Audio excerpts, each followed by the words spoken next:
রাজধানীর পূর্বাঞ্চলের এই ৩০০ ফিট এলাকায় আপনাদের সামনে দাঁড়িয়ে যখন কথা বলছি তখন পেছনে তারেক রহমানের ঐতিহাসিক প্রত্যাবর্তনের মঞ্চ প্রস্তুত।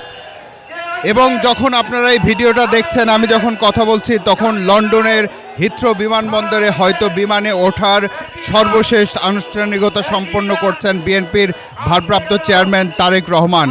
আপনারা এই ৩০০ ফিট এলাকায় তার জন্য যে মঞ্চ প্রস্তুত করা হয়েছে, এখানে লোকে লোকারণ্য হয়ে গেছে। আমরা এই জায়গাটাতে এসে দেখেছি যে কুড়িল বিশ্ব রোডের যে মোড় আছে সেখান থেকে শুরু করে একেবারে এই মঞ্চ পর্যন্ত বা কাঞ্চন ব্রিজের দিকে যে রাস্তাটা চলে গেছে সেই পর্যন্ত মানুষের ঢল স্রোত কেবলই বেড়েই চলেছে।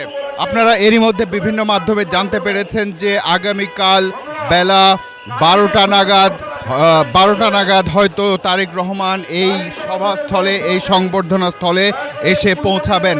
এখানে তিনি কথা বলে তারপরে তার অসুস্থ মা বাংলাদেশের সাবেক প্রধানমন্ত্রী বেগম খালেদা জিয়াকে দেখার জন্য এভার কেয়ারে যাবেন। কিন্তু একটা কথা মনে রাখতে হবে যে তার নিরাপত্তার স্বার্থে যে কোনো সময় হয়তো পরিস্থিতি এদিক ওদিক হতে পারে, হয়তো এমনও হতে পারে যে প্রথমে তিনি এভার কেয়ারে যাবেন। কিন্তু দলীয় বিভিন্ন সূত্র থেকে বারবার নিশ্চিত করা হয়েছে যে এখানে যে লাখো জনতা উপস্থিত থাকবেন তাদের উদ্দেশ্যে তিনি কৃতজ্ঞতা স্বরূপ কিছু কথা বলে মানুষের উদ্দেশ্যে বক্তব্য রেখে তারপরে তিনি বেগম খালেদা জিয়ার সাথে দেখা করার জন্য এভার কেয়ারে যাবেন।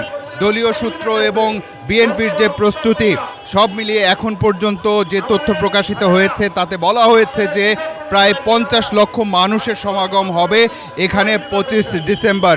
তারই একটা সংক্ষিপ্ত চিত্র আপনারা দেখতে পাচ্ছেন। আমরা যখন কুড়িল বিশ্ব রোড মোড় থেকে এদিকে আসছিলাম, মূলত যানজট তৈরি হয়ে যায় এবং যে সার্ভিস লেন যেটা দেখতে পাচ্ছেন যেখানে মঞ্চটা তৈরি করা হয়েছে সেই মঞ্চের ওই জায়গাটা কিন্তু যান চলাচল নিরাপত্তার খাতিরে একটা ব্যারিকেডের মধ্যে নিয়ে আসা হয়েছে এবং তার সেই কারণে এই জায়গাটাতে আমরা দেখতে পাচ্ছি যে চতুর্দিকে মানুষের উপচে পড়া ভিড়। মিডিয়া কোথায় বসবে, কোথা থেকে এই অনুষ্ঠান সম্প্রচার করা হবে, সারা দেশের বিভিন্ন জেলা উপজেলা এবং ইউনিয়ন পর্যায়ের নেতৃবৃন্দ পর্যন্ত, কর্মীরা পর্যন্ত এই জায়গায় এসে উপস্থিত হয়েছেন। তারা যে এসেছেন দেশের বিভিন্ন অংশ থেকে, তারা কিন্তু একেবারে 25 তারিখের জন্যই এসেছেন।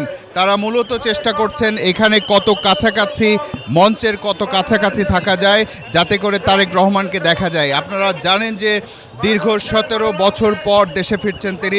2008 সালের সেপ্টেম্বরে লন্ডনে চলে গিয়েছিলেন।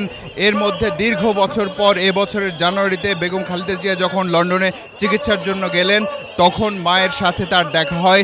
দেশে ফেরার জন্য তার মনের ভেতরেও যে উদ্বিগ্নতা আকুলতা আছে সেটারই হয়তো প্রকাশ ঘটবে এই মঞ্চে, এই ৩০০ ফিট এলাকায় যেটা জনসমুদ্রে পরিণত হতে যাচ্ছে। তার সবগুলো লক্ষণ এখানে স্পষ্ট।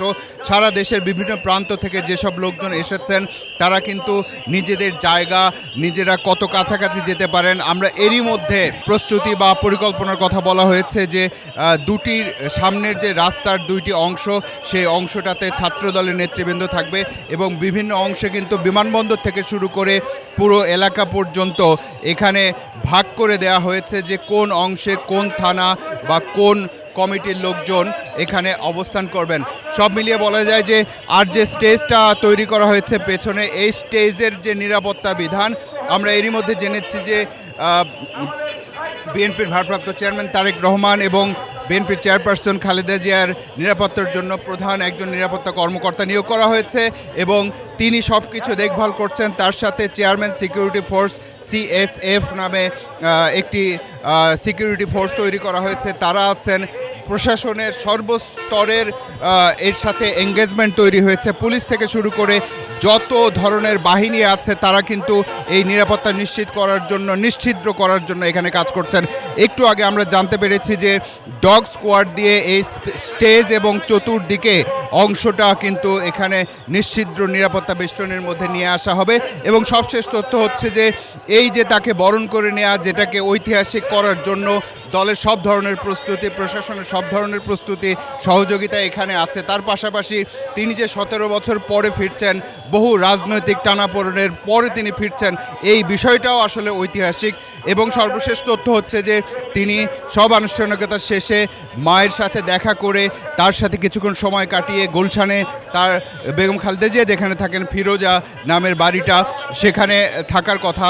যদিও অন্য তথ্যও ছিল যে 196 নম্বর বাড়ি তার জন্য প্রস্তুত করা হয়েছে, এবং তিনি 25 ডিসেম্বর যে ফিরছেন, তারপরে 26 এবং 27 ডিসেম্বর শহীদ প্রেসিডেন্ট জিয়াউর রহমানের কবর জিয়ারত থেকে শুরু করে তার যে অন্যান্য আনুষ্ঠানিকতা, স্মৃতিসৌধে যাওয়া, শহীদ ওসমান হাদির কবর জিয়ারত করা, সব ধরনের আনুষ্ঠানিকতা থাকছে।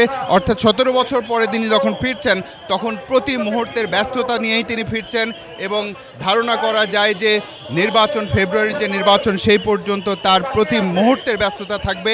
সারা দেশের মানুষ এই মুহূর্তের জন্য অপেক্ষায় যে তারেক রহমান দেশে ফিরছেন। হয়তো সবাই দলীয় সমর্থক নয়, কিন্তু এই মুহূর্তটা তারা দেখতে চান।